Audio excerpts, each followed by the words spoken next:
నమస్తే, welcome to our channel. నేను మీ శాలిని.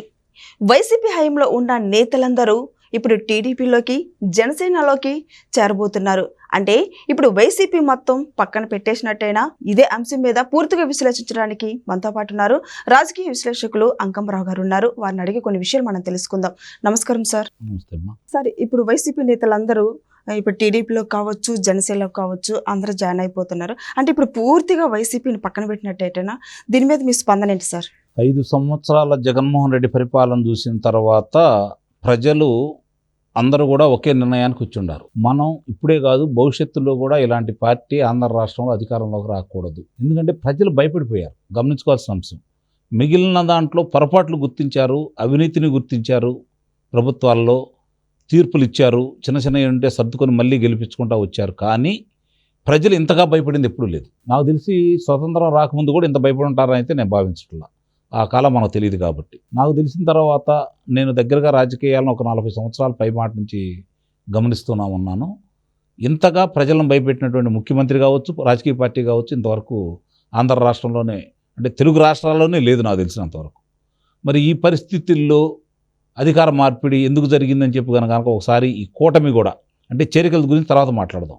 ఈ కూటమి అధికార మార్పిడి ఎందుకు జరిగిందని కనుక ఆత్మపరిశీలన చేసుకుంటే, జగన్మోహన్ రెడ్డి అనే వ్యక్తి చేసినటువంటి పాలనను చూసి భయపడిపోయి, బాధపడిపోయి, మానసిక వేదన అనుభవించి, భవిష్యత్తులో ఇలా ఇంకొక అవకాశం ఇవ్వకూడదు ఇతను చెప్పని, అలా అవకాశం ఇవ్వకుండా ఉండాలి అంటే ఏ కింద స్థాయికి తీసుకెళ్లాలో ఆ కింద స్థాయికి తీసుకెళ్లాలి. ప్రజలు 11 స్థానాలకు మాత్రమే పరిమితం చేశారు.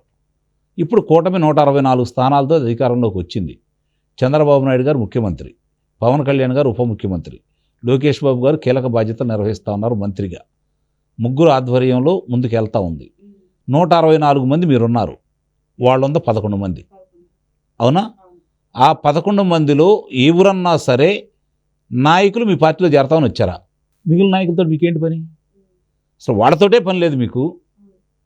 మిగిలిన నాయకులతో మీకేం పని? ఓడిపోయారు, పారిపోయారు, వాళ్ళని ప్రజలు చేత్కరించారు. కొంతమందిని అయితే 70,000, 80,000, 90,000 పైచిలకు ఆధిక్యతలతోటి ఓడగొట్టారు. 30,000 తక్కువ ఓడిపోయిన నాయకులు ఎవరో మీ దగ్గర రావట్లేదు. అంతకంటే ఎక్కువ మంది ఓడిపోయిన నాయకులు మీ దగ్గరకు వస్తున్నారు. అంటే ఇక్కడ కూటమి, ఒక పార్టీ అని నేను చెప్పట్లేదు, కూటమి. వాళ్ళ వల్ల కూటమికి వనగూరే ప్రయోజనం ఏంటి, రాష్ట్రానికి అదనంగా వనగూరే ప్రయోజనం ఏంటని చెప్పి ఈరోజు ప్రజలు ప్రశ్నించుకుంటా ఉన్నారు, శ్రేణులు ప్రశ్నించుకుంటా ఉన్నారు, వాళ్ళ పార్టీలో ఉన్న నాయకులు కూడా ప్రశ్నిస్తూ ఉన్నారు. కాకపోతే బహిరంగంగా బయటపట్టలేదు. కొంతమంది వ్యాఖ్యానిస్తూనే ఉన్నారు అవసరమా అని చెప్పని, ముఖ్యమైన అధికార ప్రతినిధులతో సహా దాన్ని వ్యతిరేకిస్తూనే ఉన్నారు. అయినా సరే మీరు శ్రేణుల గురించి ఆలోచించకుండా, ప్రజల గురించి ఆలోచించకుండా చేర్చుకుంటున్నారు అంటే దీనివల్ల రాష్ట్రానికి ఏమైనా ఉపయోగం, నేను అన్నట్టు పార్టీకి ఏమైనా ఉపయోగమా? ఎట్టి పరిస్థితుల్లో పార్టీకి అయితే ఉపయోగం లేదు. ఇది ముఖ్యంగా గమనించుకోవాల్సిన అంశం. రాష్ట్రానికి వేసమెత్తు ఉపయోగం లేదు వాళ్ళ వల్ల. వాళ్ళ మీద చాలామంది మీద అభియోగాలు ఉన్నాయి. మీ కార్యకర్తల మీద దాడులు చేశారు, మీ కార్యకర్తలని రౌడీ షీటర్లుగా వాళ్ళు నమోదు చేయించారు, మీ సంపేయించిన నియోజకవర్గాలు కూడా ఉన్నాయి. కొన్ని దారుణాలు చేశారు వాళ్ళు. ఒక రకంగా భార్యాభర్తలను కూడా కాపురం కూడా చేయించుకోలేదు కొన్ని నియోజకవర్గాల్లో. అలాంటి అంటే భార్యాభర్తలకు విభేదాలు ఉండి వాళ్ళు పోలీస్ స్టేషన్కి వెళ్తే వాళ్ళు నరకం ఎట్లా అనుభవించాలో అట్లా అనుభవించేలా చేశారు వీళ్ళు. అంత దాష్టికం చేసిన వ్యక్తులు ఈరోజు మీ పార్టీలో ఎందుకు చేరాలనుకుంటున్నారు? ముందు దాని గురించి ఆలోచిస్తున్నారా? కూటమిలో ఎందుకు చేరాలనుకుంటున్నారు? అధికారంలో మీరు ఉన్నారు కాబట్టి, అంతకుముందు వాళ్ళకు సహకరించిన వాళ్ళు, అధికారులు, ఈ అన్యాయాలు చేసిన వాళ్ళు, దోపిడీలు చేసిన వాళ్ళందరూ మీరు శిక్షిస్తామని హెచ్చరించారు కాబట్టి ఈరోజు ఆ శిక్ష నుంచి తప్పించుకోవడానికి మీ దగ్గరకు వస్తున్నారు అని చెప్పని ప్రజలు బాధపడతా ఉన్నారు. వాళ్ళ వల్ల ప్రజలు ఇబ్బంది పడ్డారు, వాళ్ళ వల్ల శ్రేణులు ఇబ్బంది పడ్డారు, వాళ్ళ వల్ల కుటుంబాలు నాశనం అయిపోయినాయి, వాళ్ళ వల్ల కుటుంబంలో మనుషులను కోల్పోయిన వాళ్ళు ఉన్నారు, ఆస్తులు కోల్పోయిన వాళ్ళు ఉన్నారు, ఉద్యోగాలు కోల్పోయిన వాళ్ళు ఉన్నారు. వాళ్ళ పరిస్థితి ఏంటి? ఇది ఈరోజు ప్రజలు చర్చించుకుంటా ఉన్నారు. ఈరోజు అయినా సరే అవతల పరిపాలన చేసిన వ్యక్తి మీద ఉన్నటువంటి కోపాన్ని మీరు చేస్తుందని కొన్ని సర్దుకుంటా ముందుకెళ్తారు. కానీ అది వికటించే స్థాయిలోకి తీసుకెళ్లొద్దు అనేది ప్రజల యొక్క అభిప్రాయం. ఎన్నాళ్ళని భరిస్తారు? అతన్ని చూసింది భరించలేకే కదా మిమ్మల్ని అందలం ఎక్కించింది. మళ్ళీ వాళ్ళే మీ దగ్గరకు వచ్చేసి, వాళ్ళ అనుచరులే మీ దగ్గరకు వచ్చేసి, ఆ రోజు వాళ్ళ అధికారంలో ఉండి మీరు ప్రతిపక్షంలో ఉన్నారు, వాళ్ళు పెత్తనం చెలాయించారు, ఇప్పుడు మీరు అధికారంలో ఉన్నారు, వాళ్ళు మీ దగ్గరికి వచ్చి మళ్ళీ పెత్తనం చెలాయిస్తూ ఉంటే ప్రజలకు ఎలా ఉంటుంది, శ్రేణులకు ఎలా ఉంటుంది, నాయకులకు ఎలా ఉంటుంది, ఒక్కసారి తిరిగి ఆలోచించుకోండి. వచ్చే నాయకుల నియోజకవర్గాల్లో గెలిచిన అభ్యర్థులు మనస్ఫూర్తిగా చేస్తారా, లేకపోతే వీళ్ళు రేపొద్దున మనకు ఇబ్బంది అవుతారని చెప్పని వీళ్ళని దృష్టిలో పెట్టుకొని ప్రజల కోసం పనిచేయటం మానేస్తారు కదా వాళ్ళు. దానివల్ల నష్టం ఎవరికి జరిగిద్ది? రాష్ట్రానికి జరిగిద్ది, పార్టీకి కూడా జరిగిద్ది కదా.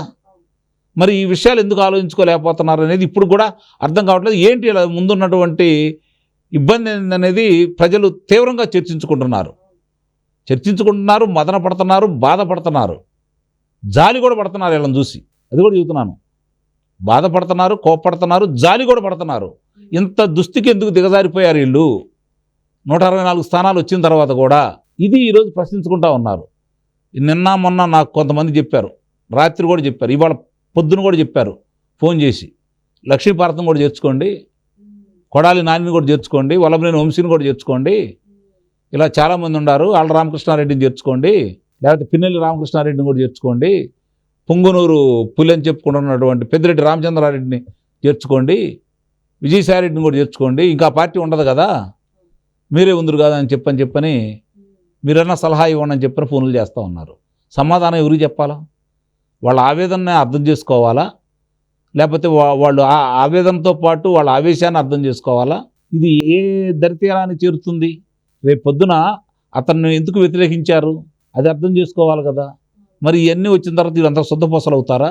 నిజంగానే అయితే మరి ఆ రోజు మీరు చెప్పింది అబద్ధమా? వాళ్ళు ఎలాంటి అన్యాయాలు చేయలేదా? అధికారుల్ని అట్లానే నిర్లక్ష్యంగా వదిలేస్తున్నారు అనేది ఒక అభియోగం. కొంతమంది అధికారుల మీద చర్యలు తీసుకుందామని చూస్తున్నారు, కానీ ఇంతవరకు చర్యల రూపేణా ఎవరి మీద జరగల.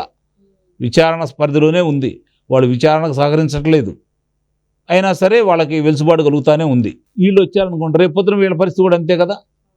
కుంభకోణాలు బయటకు వస్తున్నాయి, కానీ లోనకు ఊరు వెళ్తలేదు.